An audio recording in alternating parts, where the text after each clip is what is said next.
Les 30 ans, non. Autour des 30 ans, oui. Je fais partie des gens qui ont écouté Sydney faire HIP. À l'époque, c'est la révolution à la télé. Rap, c'est une évolution d'ailleurs. C'est parti du funk. Alors, moi, je dirais, je commence avec Sly and Family Stone. Après, c'est le funk, Earth, Wind and Fire, tout ça, enfin, funk, le funky. Et après, ça a été le hip-hop et après le rap.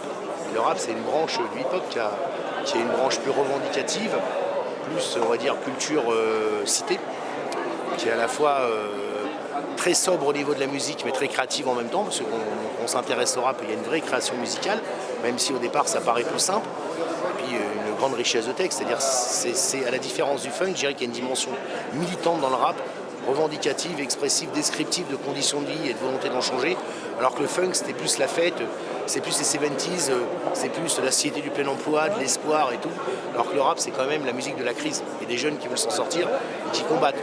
Le funk c'était plus une musique de black et de blanc, le rap c'est plus une musique de cité et c'est plus une musique de black et de beurre au départ, même si c'est une musique black blanc beurre. 82, plein de choses, j'avais 16 ans, j'étais en première. Je faisais ce que font les gamins à 16 ans, alors des choses que je peux vous raconter, des choses que j'ai pas envie de vous raconter. Voilà. Mon souvenir le plus marquant, c'est l'agression de Schumacher sur Battiston. Voilà. Demi-finale de Coupe du Monde de foot, quand on a perdu en demi-finale contre les Allemands à Séville. Ça, c'est le souvenir qui m'a vraiment marqué.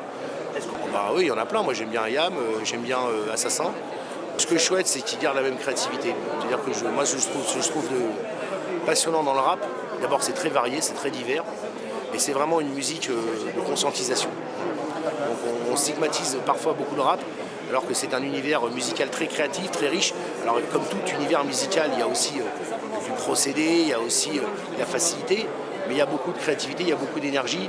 Et je souhaite que ce soit une culture reconnue comme telle, mais une culture qui ne s'institutionnalise pas trop, qui garde cette dimension contestatrice.